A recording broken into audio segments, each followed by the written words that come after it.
तुम्ही असं म्हणता की आमचं काय, बोला ना, कॅमेरा बोला ना, या इकडे बोला की आमचं काय, आमचं काय, बोला ना. ती जबाबदारी घेतात, तुम्ही बोलता आमचं काहीच नाही. हे साहेब बोल रहे की आमची जबाबदारी नाहीये, हे महापालिका अधिकारी, तुम्ही आम्हाला शिकवा आता. आरोग्य डिपार्टमेंट तुम्ही कशी बोलता, तुम्ही कसं बोलता आमची जबाबदारी नाही. मी सांगतो माझी जबाबदारी, मी लोकप्रतिनिधी आहे, तुम्ही अधिकारी आहे महापालिकेचे, तुमची जबाबदारी कशी नाही बोलता तुम्ही. तुमची हिंमत कशी होते अशी बोलायची.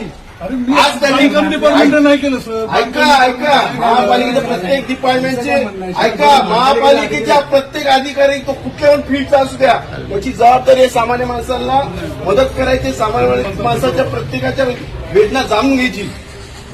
मी डायरेक्ट बोलतो माझी जबाबदारी नाही. मी सांगतो मी लोकप्रतिनिधी, माझी जबाबदारी पण आहे, माझी जबाबदारी पण आहे. मी याच्या पुढे असं वाक्य वापरू नका.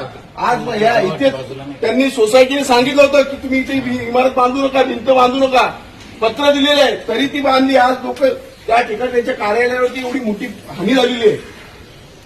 हा अपघात नसून हे हलगर्जीपणा आहे तुमचा.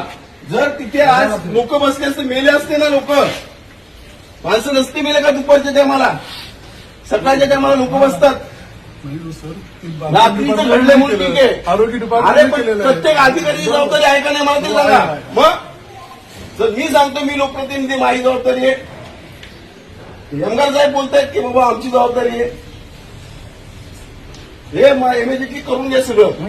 आणि याच्यावरती ऐका, याच्यावरती भले एखादा माणूस दगावला नाही, पण एखादा माणूस दगावला असता ती जबाबदारी तुमची होती, अधिकाऱ्यावरती गुन्हे दाखल झाले पाहिजे. गेल्या वर्षी सप्तशृंगी अपार्टमेंट कल्याणपुरीमध्ये पडली, त्या ठिकाणी 4-5 लोक दगावले, ह्याचं जर भान राहिलं पाहिजे तुम्हाला.